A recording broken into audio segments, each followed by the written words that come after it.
Bonjour à tous, je suis Ludovic Dupin, je suis le directeur de la formation de la Société française d'énergie nucléaire et je suis ravi de vous accueillir pour ce 9e épisode de notre série de webinaires Réacteurs innovants, nouveaux acteurs, nouvelles technologies.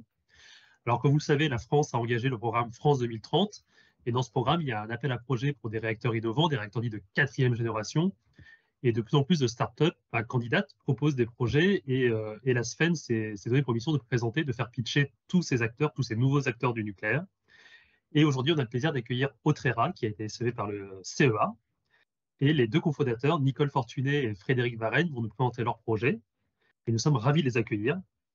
Alors, comme d'habitude, nous allons écouter une présentation de 20-25 minutes de leur part. Et ensuite, et même surtout, nous allons prendre vos questions que vous allez poser. Alors, comme d'habitude, vous commencez à être habitués. On utilise l'outil Slido pour poser les questions. Donc, en haut de votre interface Teams, vous voyez un petit S noir sur fond blanc, en haut à droite environ. Vous pouvez cliquer sur cette interface pour poser vos questions et surtout voter pour les questions qui vous semblent les plus pertinentes. Et nous les poserons dans l'ordre des votes, comme d'habitude. Pour ma part, j'en ai assez dit. Frédéric et Nicole, je vous laisse la parole pour votre présentation. Bonjour à tous et merci à la SFEN de nous inviter pour ce webinaire, ce 9e du genre. Donc, nous vous présentons la société, le projet Autrera, la société Autrera Nuclear Energy, que nous avons créé en février de cette année et pour laquelle nous avons déposé un dossier à BPI France dans le cadre de l'appel à projet réacteur nucléaire innovant. Alors, on va se présenter et puis on va vous présenter notre projet. Alors, Nicole, je te laisse te présenter en premier. Bonjour à toutes et à tous, je suis Nicole Fortuné. Je suis expert en conduite de projets nucléaires. J'ai exercé cette compétence d'abord à Technicatom puis au CEA. Et je suis aussi experte en économie et coûts des réacteurs. Frédéric ? Impressionnant. Frédéric Varenne, donc moi je suis physicien des réacteurs de tronc rapide. J'ai fait toute ma carrière sur les réacteurs de tronc rapide de Super Phoenix et le projet Astrid. J'ai eu différents postes au CEA, dont le poste de chef de service des physiques des réacteurs et du cycle à Cadarache. J'ai été aussi chef de département à la direction de l'ingénierie et de la maîtrise de projet. Dans ce parcours, j'ai peut-être deux ou trois faits marquants. J'ai beaucoup travaillé sur la transmutation des déchets nucléaires dans le cadre de la loi de 91 dite loi Bataille, jusqu'à 2006.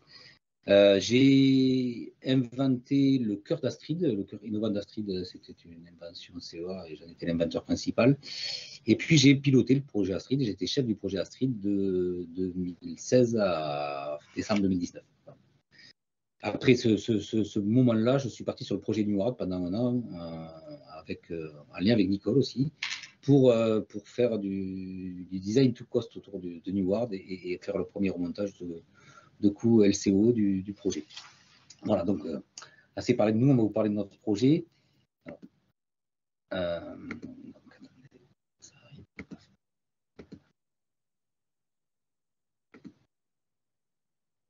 voilà, vous voyez la fenêtre, c'est bon? On voit très bien, c'est parfait. Okay, parfait. Donc Autrera. Alors Autrera, peut-être on peut expliquer en deux mots ce que c'est, d'où ça vient. Donc Autrera, ça vient de la reine des Amazones, Autréré, femme courage, comme dirait Nicole, et qui nous a inspiré, et qui en grec ancien veut aussi dire agile et rapide. Alors agile comme notre projet, rapide comme nos neutrons. Et voilà. Donc on va passer assez vite sur les besoins et les enjeux, mais enfin, vous les connaissez. On va les repartager avec vous, mais les récentes crises économiques, énergétiques et climatiques font que je dirais que l'ensemble des parties prenantes, alors certaines étaient bien au courant, d'autres un peu moins, je dirais, les consommateurs en particulier, que l'énergie avait un coût et que la souveraineté était quelque chose qui revenait au galop et dont on avait besoin. Et donc on a besoin de sources souveraines énergétiques qui préservent les ressources. Ça, c'est un enjeu stable en coût et en prix. C'est aussi, on a besoin d'avoir un mix énergétique. Alors, on voit bien qu'il y a parfois quelques difficultés de discussion des uns avec les autres, mais nous, on vous montrera que notre solution, elle l'intègre. Une compétitivité, il nous faut une énergie qui soit à un prix abordable, qui permette de réindustrialiser le pays, qui en a bien besoin, et on voit qu'aujourd'hui, la puissance publique prend des mesures afin faire revenir l'industrie sur le sol français. Et il faut déployer ça rapidement parce que le temps court, il faut y aller. Alors, par rapport à cette question-là, on a aussi proposé, nous, on propose aussi une réflexion un petit peu sociologique autour de tout ça, qui est que on peut constater que depuis la révolution industrielle, en fait, on a éloigné les populations des sources d'énergie, et de plus en plus. Et au-delà de ça, ensuite, on a continué à éloigner l'industrie de nos énergies. Ça, c'est l'autre point. Et au fur et à mesure, et de notre pays, pour aller les faire fabriquer les matériaux, les objets finis ailleurs. Donc, nous, on repense l'industrialisation, on se dit il faudrait industrialiser le pays, ça serait quand même une bonne chose, avec une énergie bas carbone, bien sûr. Et donc, réoccuper les friches industrielles. Et ça tombe bien parce qu'il y a une loi qui s'appelle Zéro artificialisation nette, la loi ZAN, et dans laquelle, en fait, nous on s'inscrit en disant on va aller réoccuper les friches industrielles périurbaines et donc rapprocher la source d'énergie de l'agglomération, de la vie, de façon à pouvoir offrir à la maille territoriale, sur les grands centres industriels, mais aussi sur les agglomérations, une source d'énergie décarbonée. On la passe au niveau local, on la passe au niveau national pour aussi compléter les parcs éoliens offshore, par exemple. Et ça peut générer une transformation sociale, c'est-à-dire penser une vie future où on aurait des sources d'énergie qui ne seraient pas très éloignées de nos sources de consommation, et y associer des industries bas carbone dans une zone périurbaine tout autour, qui permettrait des transports, des mobilités douces autour de tout ça, et qui permettrait d'éviter de gaspiller de l'énergie pour, par exemple, se déplacer tous les jours pour se rendre au travail à plus de 50 ou 60 km de son lieu de travail. Alors, nous, notre proposition, c'est de déployer un AMR, Advanced Modular Reactor, qui répond à ces enjeux, et de mettre le premier en service en 2032. Alors, sur les enjeux du nucléaire, on a des enjeux importants. On a la sûreté-sécurité, la gestion des déchets, le coût, la conduite de projet. Alors, on a mis en gras les points qui nous paraissent à choper aujourd'hui. La sûreté-sécurité, elle est très bien gérée. On a une autorité de sûreté nucléaire qui est extrêmement exigeante et qui fait qu'on a des référentiels de sûreté qui sont très très bons. Par contre, elle n'est pas tout à fait compréhensible par tous, et on commence aujourd'hui, même si la question n'est pas correctement posée, à avoir des oppositions sur la résilience climatique. Sur la gestion des déchets, on est aujourd'hui, on prête le flanc quand même à certaines critiques, à savoir que on a un cycle nucléaire qui est extrêmement bien, je dirais qui fonctionne très bien. Par contre, on n'a pas de solution pour réduire les termes sources du stockage profond à date, et désengorger les piscines de stockage d'assemblage irradié. Aujourd'hui, on stocke. Les petits soucis de mélox de l'année passée, voire de cette année, font qu'on peut, par exemple, on ne pourra pas morcer l'ensemble des REP 900 tel qu'on le prévoyait. Après, en termes de coût, on pourrait parler de... On pourrait parler. Donc, le coût est un problème qui sort rapidement quand on parle du nucléaire, en termes de CAPEX, c'est-à-dire de coût d'investissement, mais aussi de durée de construction. Les durées de construction paraissent extrêmement longues, et le temps aussi de déployer un premier réacteur. Donc, si on parle facilement de la sûreté, sécurité, gestion des déchets, des coûts comme problème du nucléaire, il faudrait qu'on y rajoute la conduite de projet. Donc, on voit dans les rapports qui sont faits sur nos difficultés actuelles à construire des réacteurs, que sont mis en exergue nos complexités organisationnelles. Et donc, nous pensons aujourd'hui que c'est un quatrième point sur lequel il est très important de s'améliorer. Alors, on a intitulé les faiblesses des SFR, on aurait pu dire les enjeux. Les sodium fast reactors, donc c'est la technologie sur laquelle on va s'appuyer. Donc voilà. Donc sur le sodium, on a le risque de réaction du sodium avec l'eau et l'air. On a de façon plus générique la question du confinement des matières, qui reste une question générique à tous les réacteurs.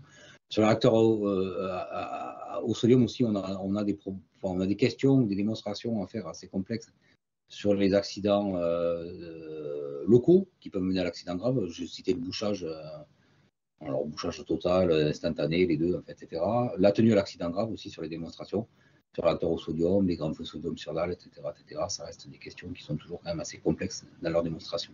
Sur la gestion des déchets, alors, les réacteurs neutrons rapides, de par leur spécificité neutronique, peuvent gérer les déchets, peuvent gérer le plutonium, voire d'autres actifs mineurs. La question, c'est la quantité des déchets produits, tout ce qui est plutôt moyenne haute activité à vie longue, en particulier les déchets métalliques, des tubes hexagonaux, des choses comme ça, et puis les transports de combustible mort que ça va générer, neuf ou usé, avec des durées de cycle sur les réacteurs neutrons rapides aujourd'hui qui sont plutôt, sur l'ensemble des réacteurs, qui sont plutôt d'un an et demi. Sur les coûts, on a pas mal de points à avancer.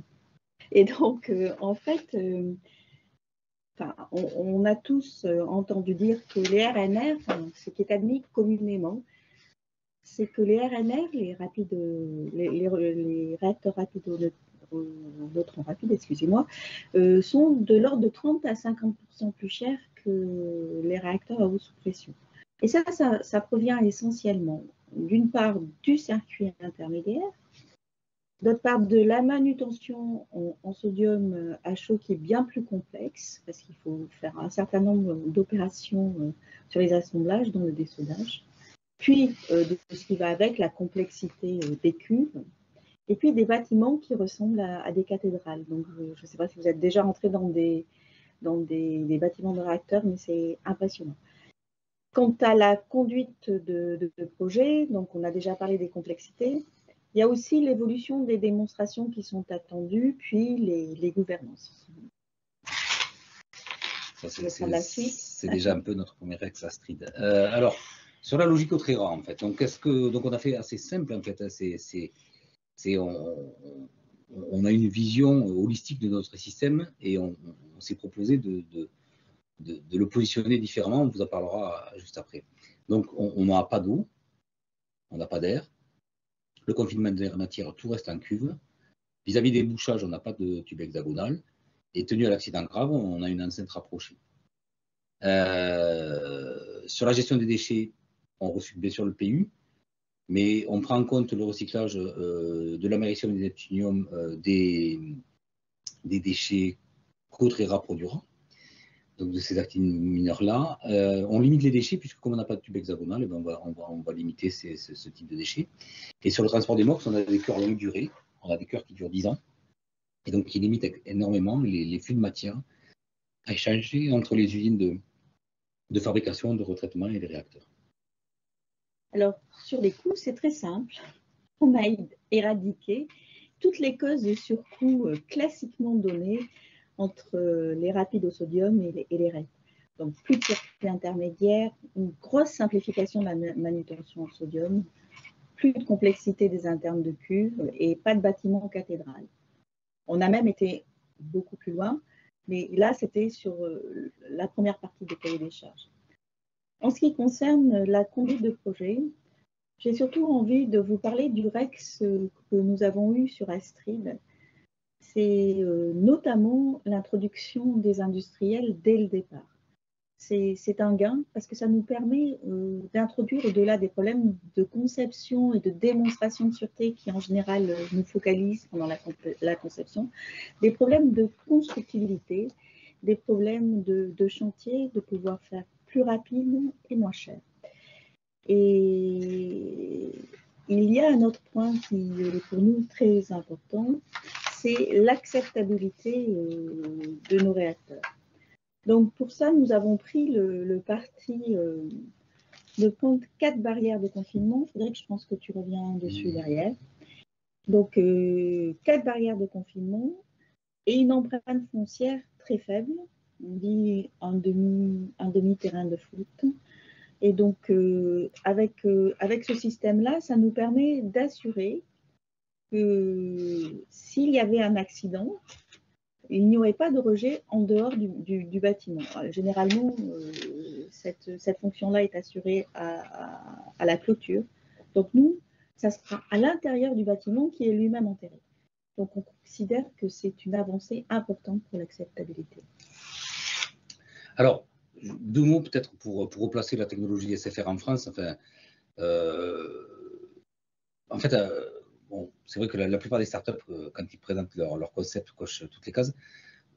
Simplement pour dire que la technologie au sodium, elle est maîtrisée en France, elle est connue, on a conçu des réacteurs, on en a fabriqué, on les a construits, on les a opérés, exploités, et même certains sont en cours de démantèlement. Donc, c'est connu à la fois de l'ensemble de la supply chain, mais aussi des autorités de sûreté et de l'ensemble des acteurs. Voilà. Donc ça, c'est très important pour accélérer les vitesses de déploiement. En particulier le combustible MOX, hein, notre réacteur en particulier travaille avec un combustible MOX à teneur, on va dire, de l'ordre de 15 à 17%, tout à fait compatible avec l'usine de Velox, y compris dans les flux matières nécessaires pour son déploiement. Alors, notre réacteur, lui, il est basé sur 4 piliers, va-t-on dire, l'innovation technologique, la cogénération, donc on a un système qui cogénère. Notre réacteur fait 300 MW, il produit 110 MW électriques, 485 MW thermiques. C'est-à-dire qu'on valorise l'ensemble de la production qui est produite, hein, ce qui n'est pas le cas d'un réacteur à eau pressurisé qui en valorise entre 33 et 35%, nous c'est 100%. Ressources souveraines, on en a déjà parlé, mais donc on recycle les assemblages usés des réacteurs nucléaires, on n'a pas d'extraction minière et ça a un impact important sur l'équivalent CO2 du kilowattheure produit. Et la ressource sur le sol français, ça c'est très important pour l'indépendance énergétique, à la fois la ressource plutonium, la ressource uranium, qui soit naturelle ou appauvrie. Sur la rentabilité forte et multiple, on a un time to market qui va être court, Nicole le précisera, on construit en 3 ans, on se déploie rapidement et on peut s'adapter à de nombreux marchés. Alors si on prend les points par point sur l'innovation technologique, peut-être déjà une introduction sur la physique des réacteurs en fait. Il est intéressant de voir que la plupart des systèmes de 4e génération ont été pensés, je dirais, dans les années 50, voire avant, construits, réalisés pour les proof of concept dans les années 60, et que donc ils répondaient à des cahiers des charges particuliers de ces temps-là, qui ne sont pas obligatoirement les mêmes aujourd'hui. Et en fait, on n'a pas l'impression que ces cahiers des charges initiaux aient été vraiment rebalayés. Nous, on l'a fait. Et d'ailleurs, du coup, je vous adresse une petite question qui fait que, par exemple, sur les réacteurs au sodium, il y a, je dirais, les pères fondateurs avaient quelque chose, il leur manquait quelque chose, il y avait quelque chose qu'ils n'avaient pas, que l'on a aujourd'hui, et je vous pose la question, si vous pouvez trouver ce que c'est. Voilà. Et ça, c'est important parce que quelque part, ça nous a amené à reconcevoir l'architecture des sodium fast reactors pour proposer une architecture très innovante et basée à la fois sur des technologies qui étaient quand même assez connues. Je vais y venir plus en détail. Donc, compacité, on a une cuve qui fait 6 par 3 de diamètre, voire même maintenant, on est plutôt sur un design de 5 mètres de hauteur et 2,5 de diamètre. On a des échangeurs compacts, donc on a un cycle sodium, on a un cycle de Brighton à gaz à l'azote derrière, donc on a des échangeurs sodium-gaz compact en compaction isostatique à chaud. On a un bâtiment réacteur qui est totalement enterré, 15 mètres de profondeur sur 25 mètres de diamètre. L'emprise au sol, on en a parlé, et tout est transportable, fabriqué en usine et transportable par voie routière. Sûreté sécurité, on n'a pas de réaction sodium-eau ni air. Sodium-eau parce qu'on a un cycle de Brighton et pas un cycle Rankine aux vapeurs. Et pas d'air parce que comme on a rajouté cette enceinte rapprochée, donc cette 3e enceinte qui s'intercale entre la seconde et la 4e, on inerte à l'intérieur de l'enceinte. Donc cette enceinte, elle a un cahier des charges qui est assez simple, qui est que quoi qu'il se passe à l'intérieur, rien ne doit sortir à l'extérieur de cette enceinte de confinement rapproché. Donc elle sera dimensionnée, c'est pas grave. Confinement optimum des matières. Les assemblages dans notre système rentrent dans la cuve, sont irradiés pendant 10 ans et restent dans la cuve pour décroissance et sont ressortis après. Donc on a une notion de cuve scellée et la machine de manutention une machine de manutention mutualisée vient se positionner au-dessus du réacteur pour sortir les assemblages une fois qu'ils sont refroidis, après une période de décroissance de 4 à 5 ans. L'exploitation, du coup, comme on a un système qui fonctionne avec 2 cuves en alternance, on a un facteur de disponibilité qui est sûrement au-delà de 97%. La seule maintenance qu'on ne pourra pas faire en temps masqué, c'est la maintenance turbine. Du coup, on n'a pas de piscine de stockage des assemblages, ça c'est extrêmement intéressant. On a vu que les piscines de stockage restaient quand même potentiellement un point faible. Et si on ne voulait pas les rendre un point faible, ça a un surcoût assez important, en particulier vis-à-vis des protections aux menaces. Le temps masqué, j'en ai parlé, donc un cœur combat de 10 ans, une constructibilité qui se fait en 3 ans, et vraiment une réflexion sur une architecture plug and play totale, ce qui fait que ça nous permet d'avoir un investissement sur notre système réacteur de l'ordre de la centaine d'années. C'est le génie civil qui est l'élément non modifiable de notre système qui aujourd'hui assure une durée de vie à peu près de 100 ans. La complexité, j'y reviens, ça c'est juste pour vous comparer la complexité entre un réacteur, la grande cuve au milieu intégrée de 150 MW, de 400 MW thermiques, pardon. C'est-à-dire, c'est à peu près entre 9 et 10 mètres de diamètre, et ça fait entre 12 et 15 mètres de haut. Vous avez à gauche, en vert, la cuve Otrera, donc 5 par 2,50. Vous avez l'échelle humaine entre les deux, et on vous présente entre les deux l'enceinte rapprochée. Sur la droite, vous voyez le bloc chaudière Otrera. Donc, c'est l'ensemble du bloc chaudière. Ce bloc d'enceinte rapprochée, elle embarque l'ensemble du système. Et ce que vous voyez qui sort de cette enceinte rapprochée, c'est les collecteurs gaz et c'est tout. OK. Sur la cogénération, donc ça c'est très important. Notre système fonctionne en cogénération, à savoir que la chaleur que l'on fournit est un sous-produit de la production électrique. Ça c'est lié au cycle de Brighton, et donc on peut offrir une chaleur en fonction du rendement. Si on a un rendement à 39%, on fournit une chaleur à 100 degrés. Si on a un rendement à 38%, c'est plutôt 150. Et si on est à 37,5, on est plutôt à 180. Donc ça nous permet d'adresser des marchés de chaleur importants, mais tout en assurant notre production électrique de 110 MW. La production de chaleur, ça permet de faire du chauffage industriel et urbain, capturer du CO2, dessaler, produire de l'hydrogène, faire des molécules de synthèse. On a pas mal de marchés. On a de très très larges marchés à ce niveau de température. Sur la production électrique, notre réacteur il a été pensé totalement pilotable. On sait que les réacteurs intégrés au sodium ont quelques difficultés à être pilotables du fait de certaines structures internes qui n'aiment pas trop les gradients de température et qui sont complexes et qu'on ne peut pas changer. Nous, on a déporté ça sur des systèmes qui sont extrêmement simples et qu'on pourra changer au cours du temps et qui ne mettent pas en cause la durée de vie de l'installation. On réfléchit sur des boucles en courant continu ou courant alternatif en réseau local. Et on cherche à être symbiotique avec des parcs éoliens offshore pour soutenir le réseau en particulier et pour remonter le facteur d'utilisation des parcs éoliens.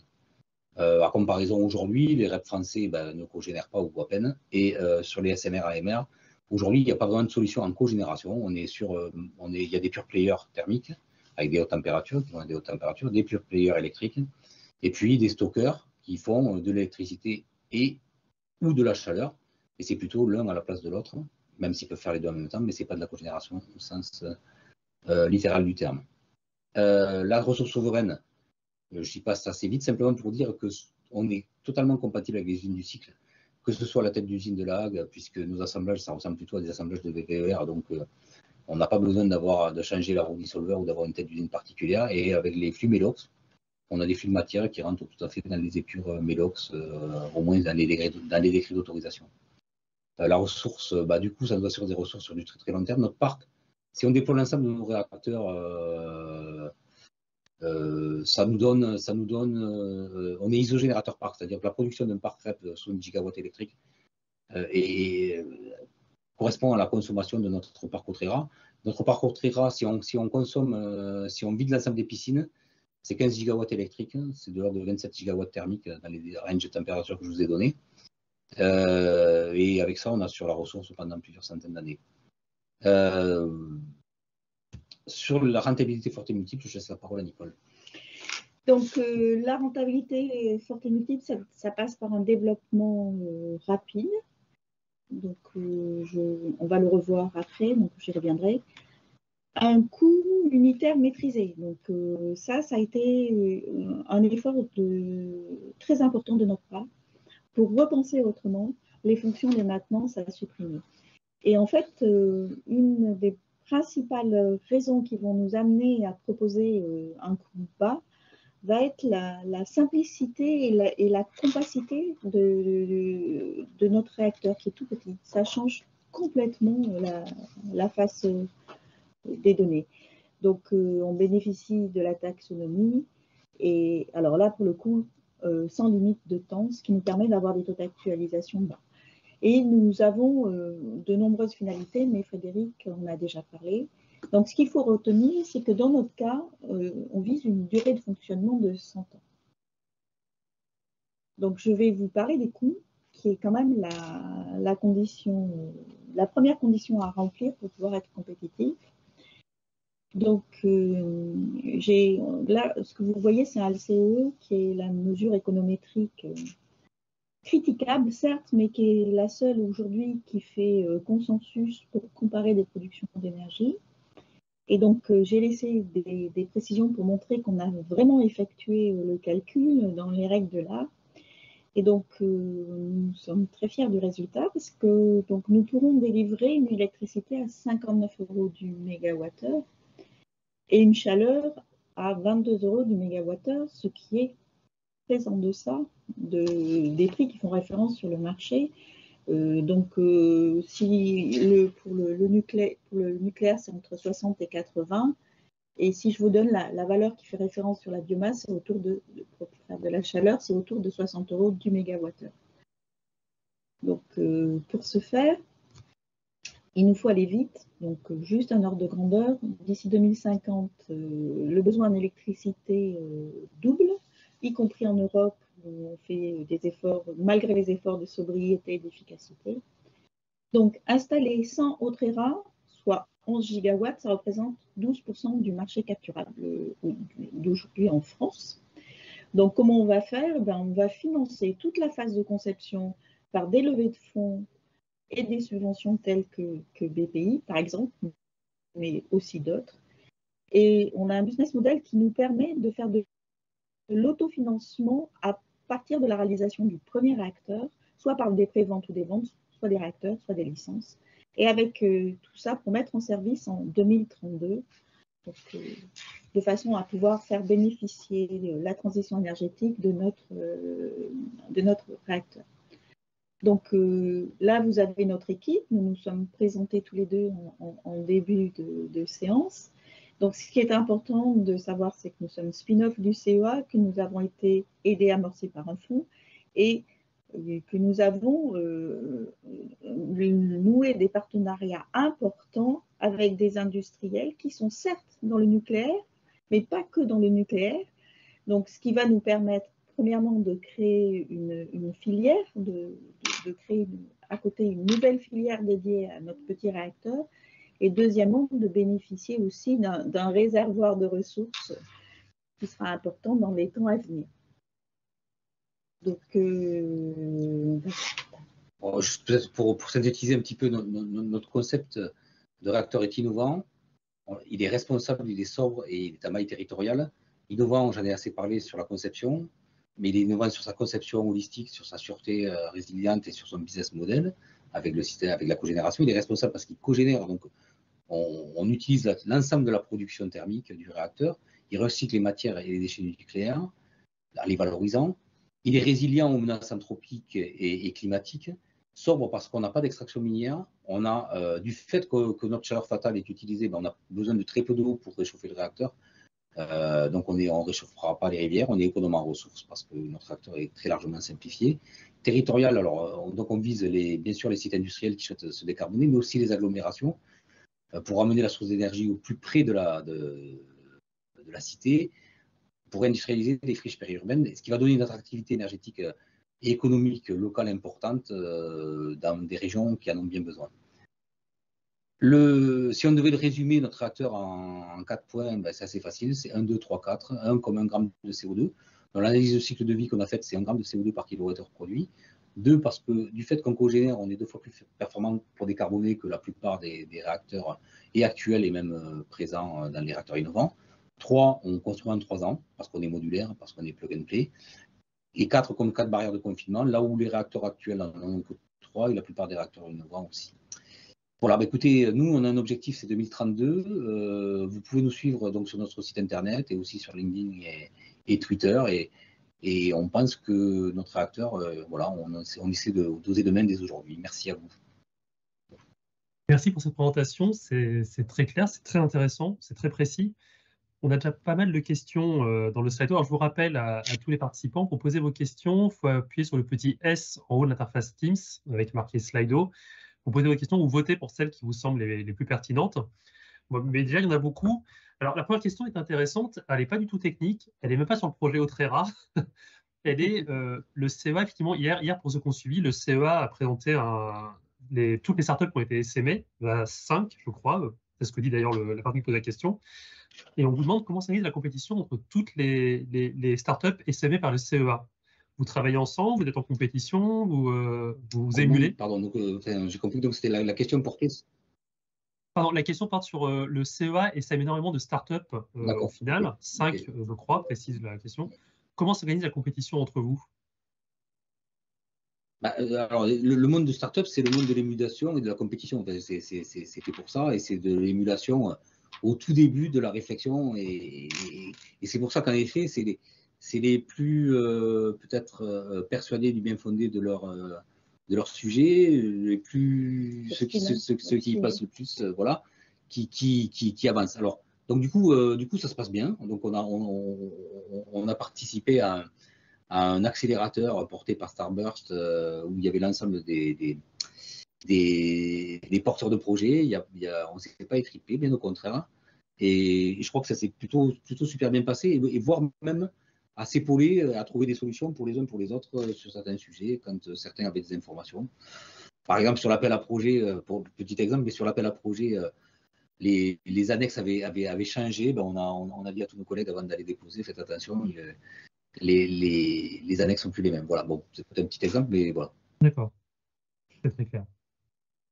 Alors, la question suivante, apparemment votre projet intéresse puisqu'on parle de ressources humaines. Prévoyez-vous de renforcer votre équipe par des embauches et si oui, dans quel domaine? Alors, oui, bien sûr. Alors, on a une vision assez enfin, on considère qu'il faut avoir une vision assez verticale de notre système. Et donc, en effet, nous, on veut créer de la connaissance et du savoir-faire. Et on veut développer une excellence, une filière d'excellence française. Donc, alors française, européenne, parce qu'on ne pourra peut-être pas tout faire en France et on n'aura pas assez de bras, mais quand même de redonner ce côté-là. Donc, bien sûr, alors, bien sûr, on veut créer ça.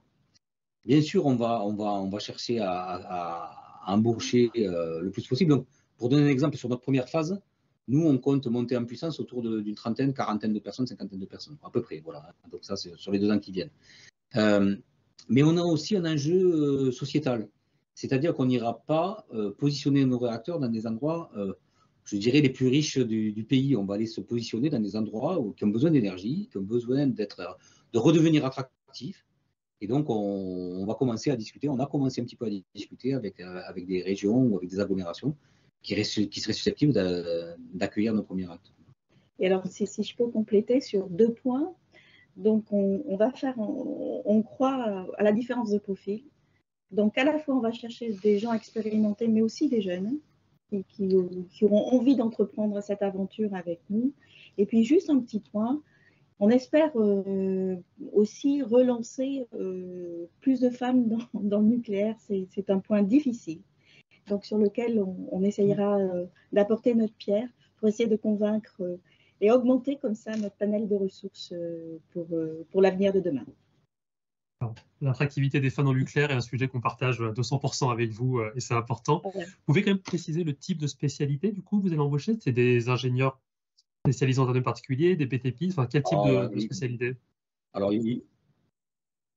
en fait, ce qu'on prévoit, c'est aussi ce qu'on a fait un peu peut-être à un certain moment sur Astrid et sur lequel on était assez attaché, c'est-à-dire du mentorat et puis du transfert de connaissances et du knowledge management. Donc, quelque part, une équipe assez rapprochée d'experts à barbe grise ou pas, hein, puisqu'on cherche la parité, donc il n'y aura pas que des barbes grises, mais plutôt des gens détenteurs de la connaissance et justement toute une équipe autour de gens qu'on pourrait faire monter en puissance très rapidement pour nous aider. Alors après, ça sera les domaines classiques du nucléaire, donc ça va partir de la physique des réacteurs, à la technologie, à l'industrialisation. Et alors, il y aura des points un peu plus particuliers, c'est que ces réacteurs-là, c'est aussi des vecteurs de sources d'énergie Et aujourd'hui, le nucléaire, on le passe plutôt pure player électrique. Donc, il va falloir qu'on développe ces briques technologiques d'interface, d'articulation avec des réseaux de chaleur ou des choses comme ça. Et ça, même au-delà de les développer seuls, on pense aussi éventuellement les mutualiser et les co-développer éventuellement avec d'autres startups qui seraient intéressées. J'en profite pour ajouter, on souhaite aussi avoir forcément des gens en conduite de projet, puisqu'on a souligné que c'était une de nos faiblesses et qu'il fallait qu'on progresse. Mais en même temps, il y a un domaine de data science et de numérique qu'on veut promouvoir. Donc, on va aussi embaucher dans ce domaine-là. Oui.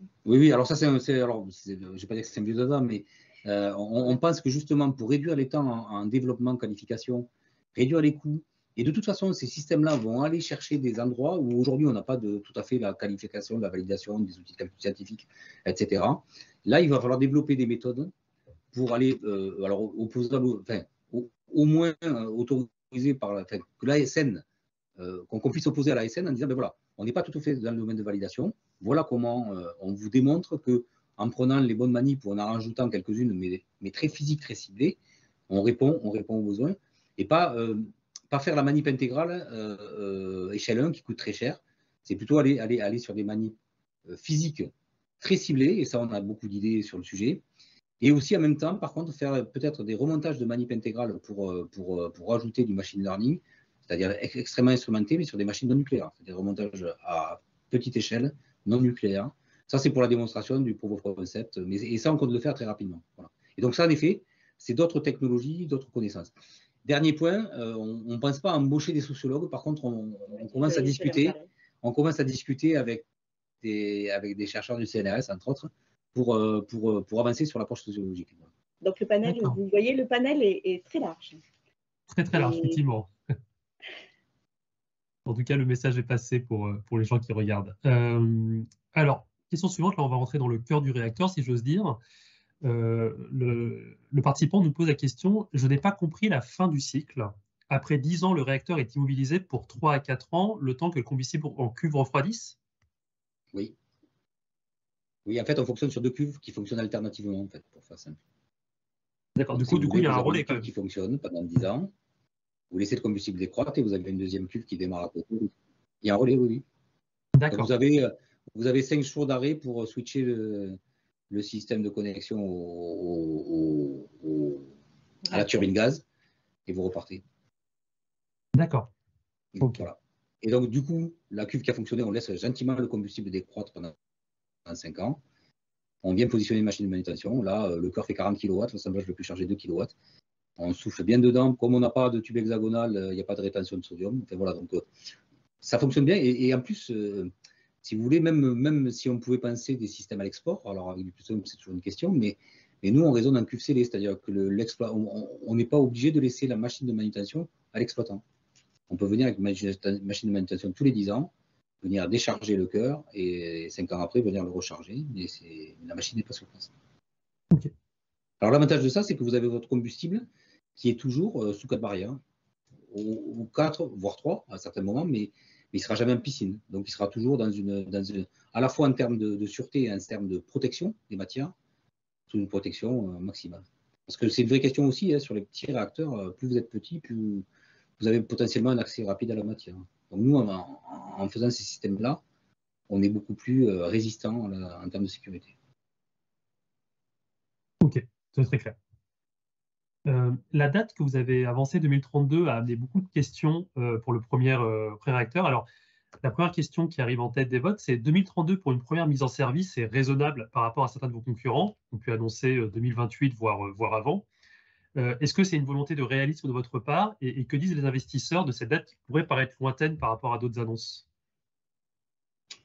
Alors, je vais laisser Nicole répondre sur la partie est-ce que c'est une date raisonnable?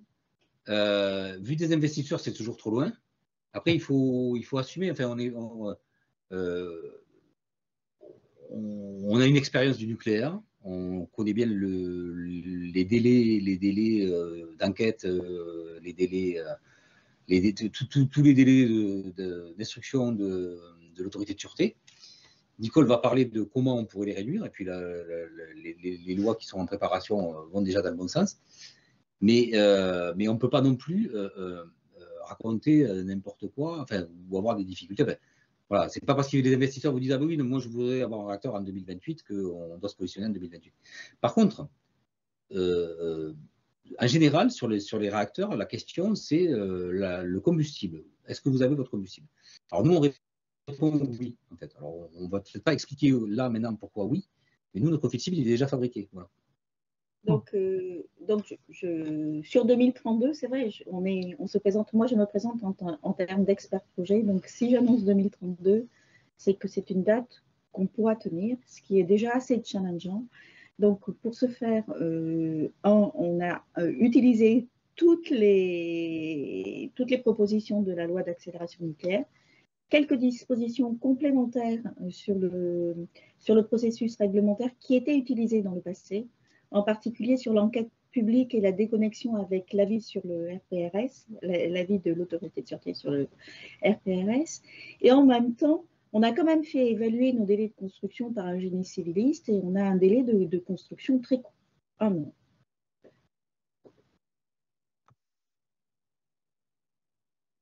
Question suivante porte sur la sûreté. On vous demande, c'est quoi une enceinte rapprochée? Peut-être qu'on explique ce que c'est, puis nous explique un peu les défis que ça pose, du coup, ce type de mise en place. Alors, les assets rapprochés, c'est pas nouveau, en fait. Hein. Les assets rapprochés, il y en a eu sur déjà d'autres concepts, même sur des concepts qui sont mobiles, on va dire.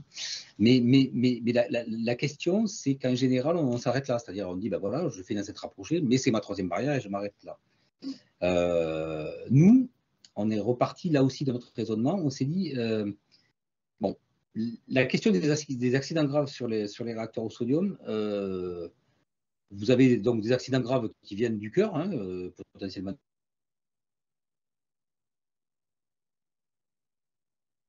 du cœur. Donc nous, au niveau des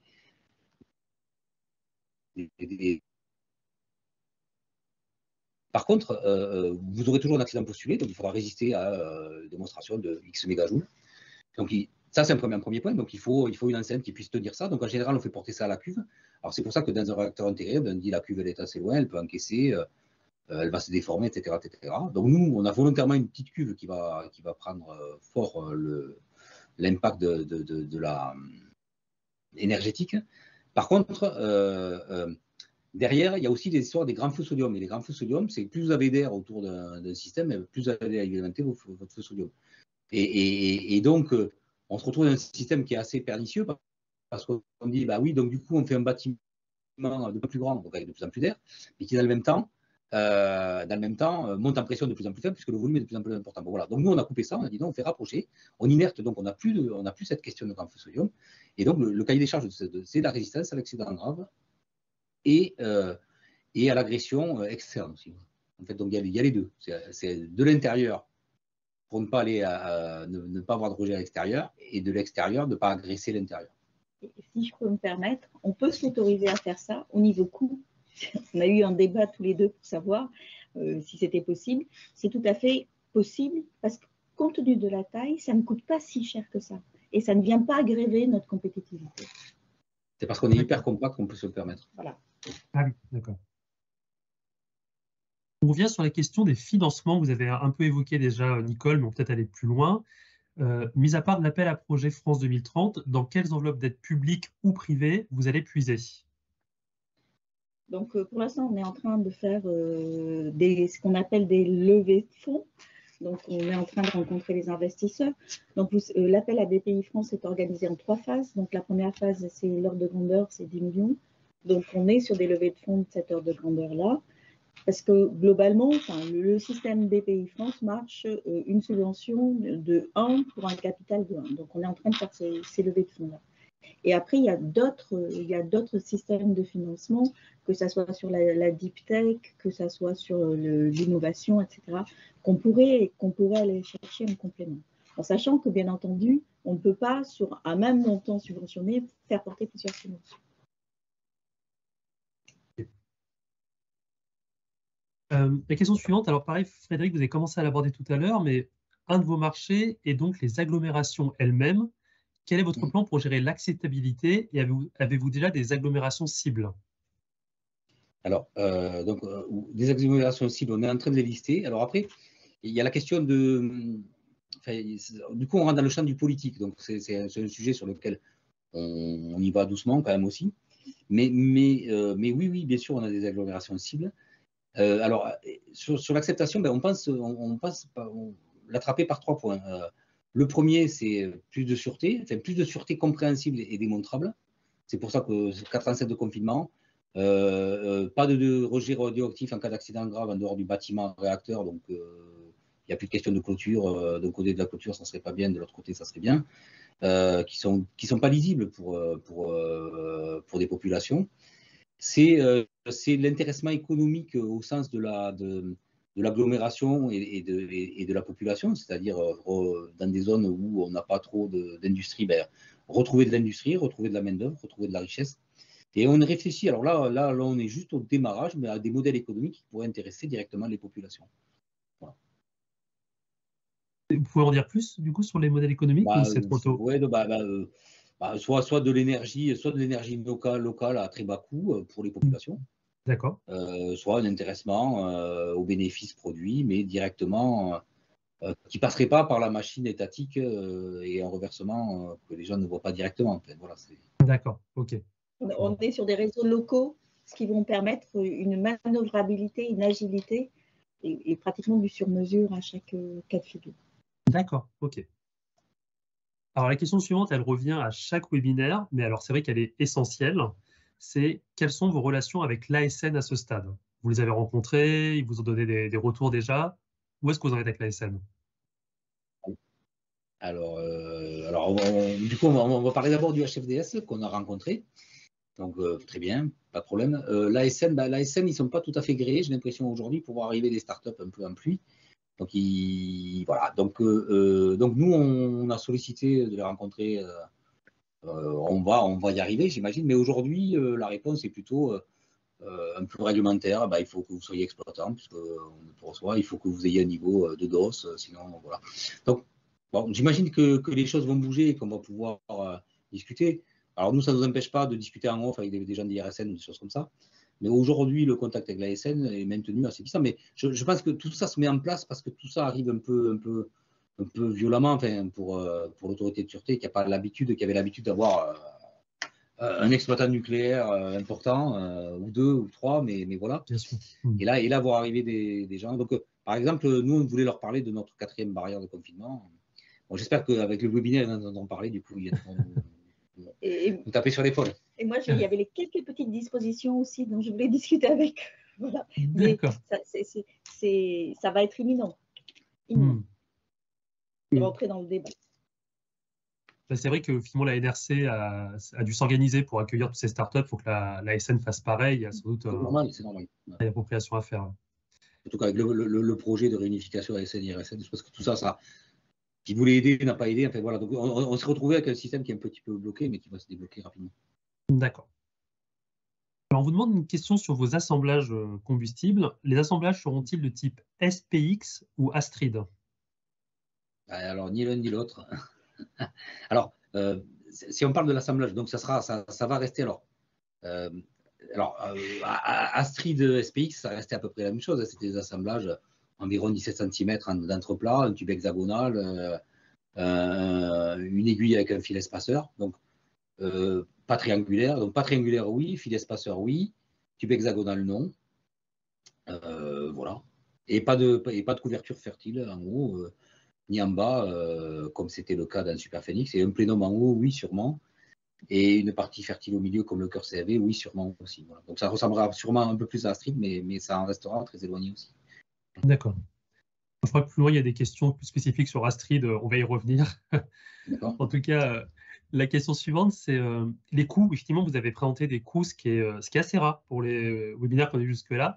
Les coûts avancés sont impressionnants, mais ce ne sera sans doute pas le coût pour les têtes de série. Après combien de projets, enfin combien d'installations, je suppose, atteignez-vous ces prix? Alors, bon, ça c'est des perspectives qui disent que c'est effectivement, je vous ai donné un prix pour un énième de série. En moyenne, on considère qu'il est dans les 20 premiers. Enfin, c'est l'ordre de grandeur. Les 20 premiers, pardon, les 20 premiers, c'est ça. Enfin, À partir du 20e, on va dire. voilà. D'accord, C'est une technologie de calcul qui est utilisée classiquement. d'accord, ok. C'est le même modèle que pour New York. Voilà. Si on devait faire simple. Ok. C'est le même modèle d'amortissement, enfin, d'optimisation du système. Mais c'est classique, enfin, de l'effet de série. Hein. Voilà. Et on utilise les mêmes règles. Enfin, comme je suis experte, que je suis dans plusieurs coups de plusieurs projets dont New York, j'utilise les mêmes règles pour toutes les évaluations. D'accord. C'est ça que j'aurais dû vous répondre dès le départ. C'est plus simple parce qu'après, non, mais après, on peut toujours discuter. Donc, ce qui est important, c'est par rapport aux chiffres aujourd'hui, j'ai appliqué les règles de l'art. Alors donc, la question suivante, comme je l'avais dit, elle était un peu hors sujet, mais on va peut-être pouvoir en parler, on vous demande où en est Astrid aujourd'hui. Alors, c'est peut-être pas le sujet, mais où en est Astrid, mais surtout, comment vous héritez d'Astrid peut-être aujourd'hui dans votre projet? Alors, où est Astrid? Astrid a été arrêtée fin 2019, très clairement, une décision qui a commencé à être prise en mars 2018. Enfin voilà, tout le monde connaît à peu près l'historique de la fin d'Astrid. Donc Astrid, il n'y a plus d'Astrid et il n'y aura pas d'Astrid nouveau. Voilà. Alors après, quel héritage d'Astrid? Voilà. C'est peut-être comme ça qu'il faut le voir.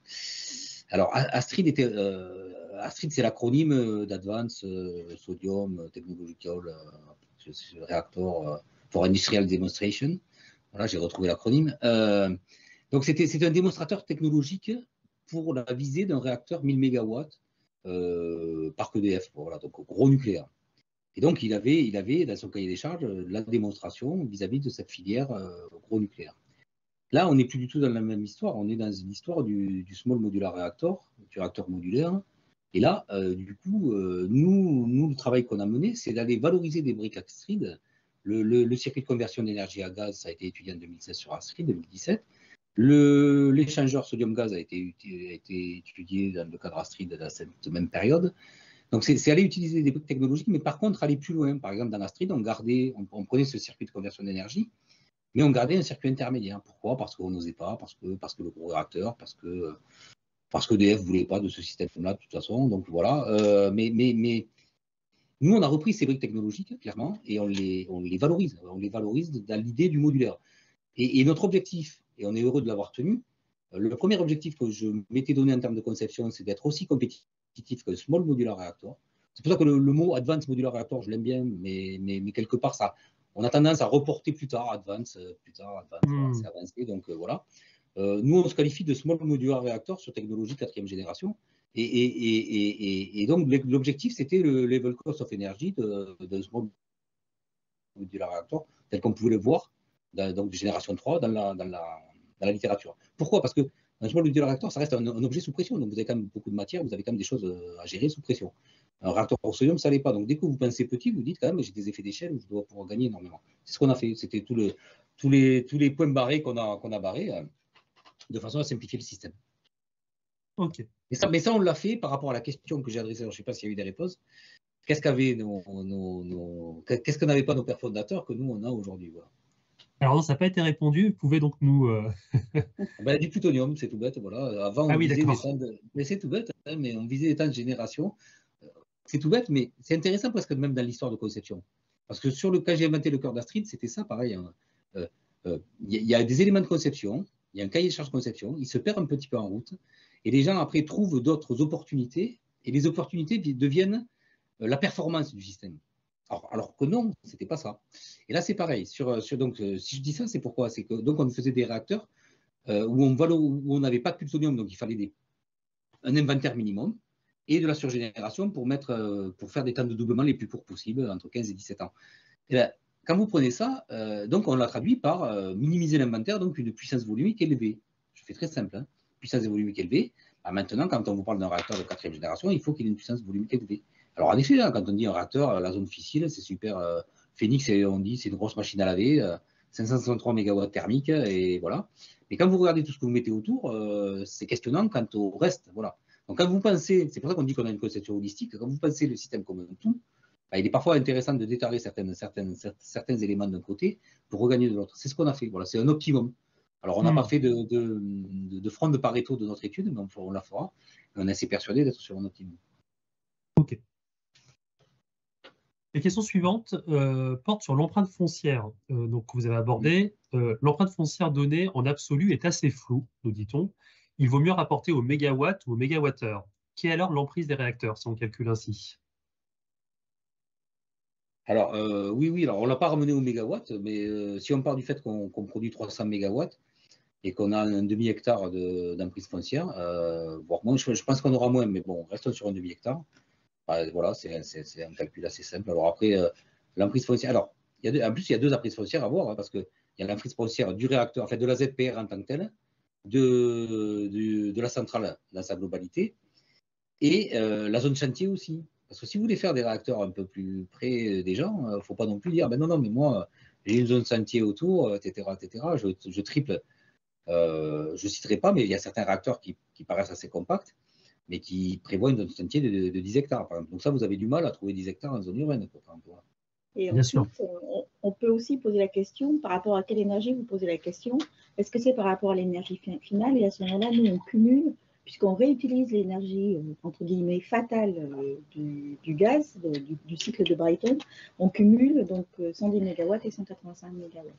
Donc le calcul est complexe à faire. C'est pour ça que nous, il faut le faire à ce moment-là, par rapport à l'énergie. Si on le ramène à l'énergie valorisée, nous, c'est 300 MW pour 5000 m². Donc, je n'ai pas en tête la ZPR, voire même la superficie d'une centrale, même type PR2, mais je pense qu'on n'est pas si mal.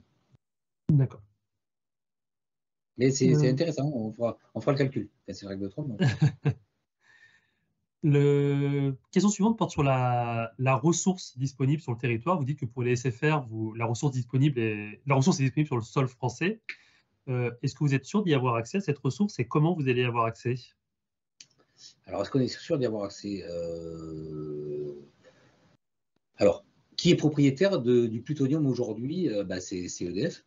Donc, en fait, nous ce qu'on espère, c'est que même EDF soit bien content qu'on lui offre une solution à une matière qu'il a du mal à valoriser. Alors après, on est en train de comprendre quand même que l'actionnariat d'EDF va devenir 100% public. Donc on sait que quand même la puissance publique va prendre cette question en bras-le-corps, hein, de la gestion des matières et de la souveraineté. Donc en effet, il faudra discuter du modèle économique. Mais simplement, hein, pour souligner que nous, avec nos systèmes, qu'est-ce qu'on fait? On recycle du plutonium, on le redresse même en termes de vecteur payé, on va l'améliorer. Mais s'il fallait le rendre à son propriétaire initial, ça pourrait être même un prêt sur un long ou moyen terme, on pourrait le lui rendre amélioré. Voilà. Alors que tant qu'il va le laisser, donc là, aujourd'hui, pour parler simplement d'EDF, il a des piscines qui sont bien pleines. Le multi-recyclage en REP 900, ça marche bien. En 1300, on attend de voir. Et avant que les EPR2 puissent recycler du plutonium, il va falloir attendre aussi. Donc, l'un dans l'autre, je pense qu'on peut trouver un bon deal. Voilà. D'accord. OK. Je pense qu'on approche de la fin. On prend une dernière question. Alors, je vais sauter la question suivante qui était également sur la date auquel vous avez déjà répondu. La question suivante, on nous demande, vous avez déjà des prospects, est-ce que vous avez besoin de créer des INB avec eux? Est-ce qu'il va falloir créer des zones nucléaires pour vos réacteurs, des zones dédiées? Alors la réponse est oui, enfin, il va falloir. C'est la réglementation. Alors en France, hein, du moins, voilà, mais c'est la réglementation. Donc oui, il faudra. Aujourd'hui, on ne pourra pas se suffire. L'approche start-up, small modular reactor, enfin, l'approche de small modular reactor nécessite des nouveaux sites, c'est clair. On ne pourra pas faire ça. Alors nous, on prévoit le premier de l'installer sur un site nucléaire du CEA, pour faire clair, aujourd'hui, hein, on a un site cible et on sait très bien où on se même le positionner sur le site. Pourquoi? Parce que c'est déjà nucléarisé, parce que ça nous permet d'atteindre. C'est un facteur d'accélération pour le 2032. Après, en effet, il va falloir qu'on aille créer ça sur différents sites. En France et à l'étranger, enfin en Europe, hein, parce que là aussi, nous, on ne vise pas que le marché français. Et donc là aussi, il va falloir, un peu comme Nuad se positionne, c'est-à-dire en faire un en France, en faire plusieurs. Alors nous, on vise d'en faire plusieurs en France, mais aussi très rapidement, voire en même temps, d'aller en faire un dans un pays européen qui est plutôt sous code ASME et qui est régi par d'autres autorités que l'ASN, de façon à être un peu plus NRC compatible pour pouvoir faciliter l'export. Voilà. Bien sûr. Mais écoutez, on arrive au terme de cette heure d'entretien. Il reste quelques questions, on a quand même fait un très bon tour.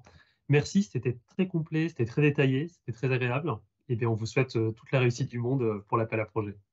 Eh ben, merci encore, c'était un plaisir. Super, merci beaucoup. Bonne journée.